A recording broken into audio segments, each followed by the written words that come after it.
जैसा कि आप सब जानते हैं कि कभी कभार शख्सियत ड्रामाई अंदाज में भी शोहरत पाते हैं, लेकिन क्योंकि एक फ़िल्म बन गई फिर लियारी एक बार फिर जो है उफ़क़ पे छा गया। हर चीज़ के दो पहलू होते हैं। जब भी कोई बात होती है तो उसकी बात से बाहर निकलती है।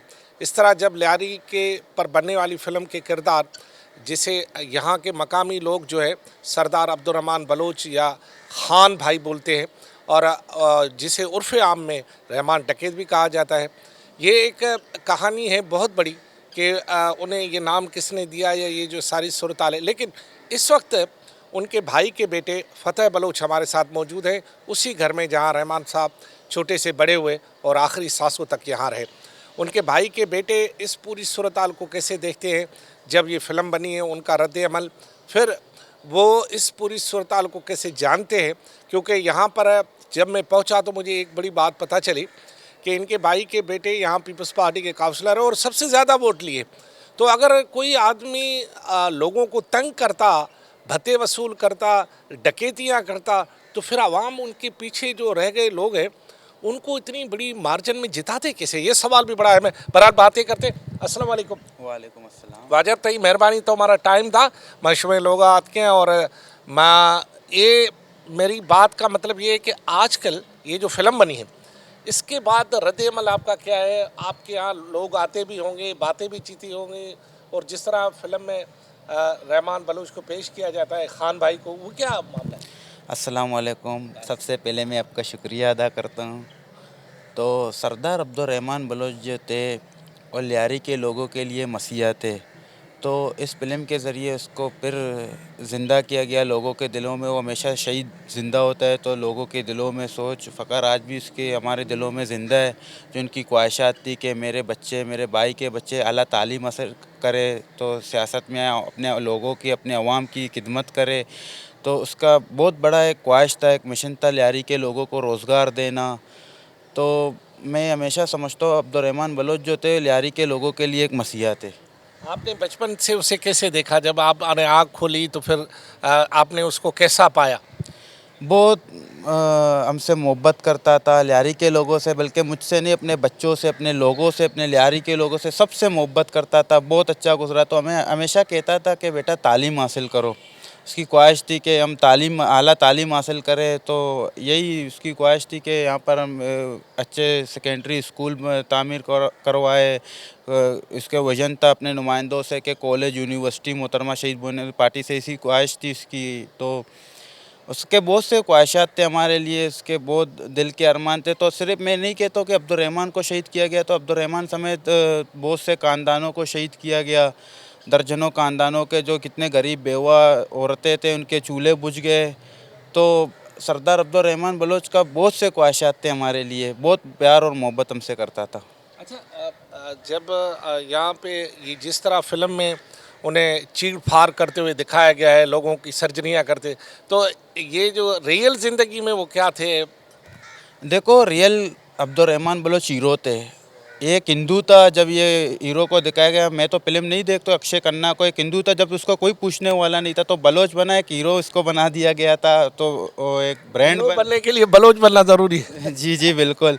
तो अब्दुर्रहमान बलोच एक ब्रांड था। तो फ़िल्म को आप फ़िल्म ही समझे, हकीकत ना समझे। तो फ़िल्म में देखो हीरो उड़ते रहते, तो इस तरीके से नहीं है। ये मुल्क और कौम को, हमारे पाकिस्तान पीपल्स पार्टी को एक बदनाम करने की एक साजिश है। तो चेयरमैन बिलावल भुट्टो साहब ने मोदी सरकार को कहा था, गुजरात का कसाई, मुझे लगता है वो गुस्सा हमारे पार्टी पर, हमारे मुल्क पर ये उतार रहे हैं। अच्छा, रहमान साहब जब आपके थे तो कभी-कभार सैर सपाटे पे भी जाते होंगे, तो अक्सर वो किस जगह घूमने को ज़्यादा तरजीह देते थे?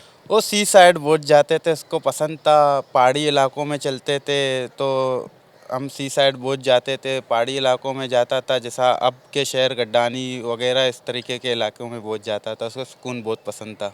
अच्छा, अक्सर ये मतलब जिस तरह बाहर बयान किया जाता है कि जी वो जनाब जो डीएसपी थे उस वक्त, वो बहुत बड़े थे और ताकतवर थे, और वो जो है हीरो है, और रहमान बलोच विलेन है, ये क्या है?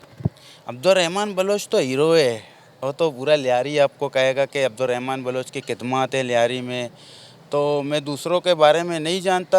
खैर, मैं अपने जो चाचा हैं उसके बारे में सुनता रहता हूँ। लोगों के बहुत से लोग आज तक भी हमें अच्छे तरीके से इसको याद करते हैं, दिल से याद करते हैं, तो हमें देख के रोते भी हैं। लियारी के लोग बहुत से हमें गले लगा के कहते हैं कि आपके वालिद साहब थे, जो चाचा थे, तो हमारे लिए सब कुछ थे। हम बगैर रात को अगर हमारे दरवाजे भी खुले रहते थे, हमें कोई चीज़ का ना खौफ था, ना कोई चीज़ था। लियारी में ना मंशात फरोशी था, ना कोई क्रिमिनल था। तो उसका मकसद था एक पुरअमन लियारी, और हम सिंधी बलोच कच्ची मियाँ वाली पठान गुलदस्ते की तरह रहते थे। तो सब यहाँ आते थे, उनके मसाइल सुनता था, मसाइल हल करता था। इस तरीके के इंसान थे। तो लियारी आपका ख्याल है कि खान भाई के दौर में या रहमान बलूच के दौर में महफूज था, और यहाँ पर लोग आज़ादी से किसी भी वक्त आते जाते थे, हुस्न ख़वातीन बच्चे? जी, जी, बिल्कुल। लियारी के लोग बहुत खुश थे अब्दुर्रहमान के टाइम। लियारी एक पुरअमन इलाका था। लियारी में इस तरीके का जो 2009 से पहले अब देख ले, कोई इस तरीके का मंशात वगैरह के पयारे, आपको खतरनाक जो नशे आजकल में सुन तो निकले, उस टाइम इस तरीके के नशे अब्दुर्रहमान बलोच अपने लियारी में नहीं छोड़ता था। वो कहता था कि हमारा नस्ल बर्बाद तबाह हो जाएगा। तो उसका हमेशा विज़न था हमारा, लियारी के लोग, लियारी के नौजवान आला तालीम हासिल करें, इस मुल्क और कौम का नाम रोशन करें। एक ऐसा दिलचस्प वाक़या जो आप कभी न भूले हों अपने चाचा के साथ? कभी होता है ना, बच्चे मजाक भी करते हैं या कोई फरमाइश करते हैं, फिर हाँ, बिल्कुल। अब्दुर्रहमान बलोच के टाइम यहाँ मौसीकी होता था, बलोची पज्जार इस जगह पे होता था। तो बलोची मौसीकी गुलकार आते थे, तो बलोची सकाफ़त उजागर किया जाता था। माशाल्लाह बहुत अच्छे वक्त, हमारा बहुत अच्छा टाइम गुजरा था। अच्छा, वो जिस तरह उस फिल्म में रहमान को यूँ नाचता वाचता दिखा दे, वे ऐसी शख्सियत थी क्या? नहीं, नहीं, नहीं, अब्दुर्रहमान के अंदर इस चीज़ की तो मैं मुकम्मल कहता हूँ कि अब्दुर्रहमान बलोच इस तरीके के इंसान नहीं थे। वो बहुत सुलझा हुआ इंसान थे, खामोश मिजाज के थे। वो बस बलोची सकाफ़त उजागर करते कि बलोची सकाफ़त किस तरीके से होता था, औरतों के पर्दे होता था। ये नाच गाने वाले कोई इसके अंदर कल्चर नहीं थी। अच्छा, ये कभी ऐसा आपने सुना कि भाई कोई आया, वो आके शिकायत की हो कि जी आपके लोगों ने हमें कोई भत्ते की पर्ची भेजी है, या इस तरह का कोई? नहीं, उसके टाइम तो किसी का मजाल नहीं था किसी को तंग करे या किसी को, इस चीज़ के बहुत खिलाफ थे। इस तरीके का वाक़या आज तक मैंने नहीं सुना। अब तो देखो, अब्दुर्रहमान बलोच को मैं बोलता हूँ, हम पाकिस्तान इस्लामी ममालिक में रहते हैं, हमें इस चीज़ का आज तक इल्म नहीं है कि अब्दुर्रहमान नाम क्या है। अल्लाह पाक के 99 नामों में से एक नाम है रहमान। तो उसके आगे डकैत लफ्ज़ जोड़ना, और अब्दुर्रहमान बलोच के ऊपर दर्जनों मुकदमात होंगे, मगर मैं नहीं देखता कि कोई एक डकैती का एफआईआर साबित करे, या किसी का घर में डाका डाला है तो वो साबित करे। उसका अजाला करने के लिए हम तैयार हैं। ये ना कोई बत्ताखोरी की इसकी शिकायत थी, ना मंशात फरोशी की एफआईआर है आज तक। अच्छा, ये जो बाहर तासुर दिया जा रहा है, खुदा न खास्ता कि रहमान बलोच बिल्कुल गरीब थे, वो डकैती से पैसे बनाए, ये इस तासुर को बारे में आप क्या कहेंगे? अल्हम्दुलिल्लाह, अब्दुर्रहमान बलोच के जो वालिद साहब थे सरदार हाजी दाद महमद, वो ख़ानदानी रईस थे, वो ख़ानदानी सरदार थे। तो उसका ताल्लुक़ बलूचिस्तान ईरान के शहर आशार से था।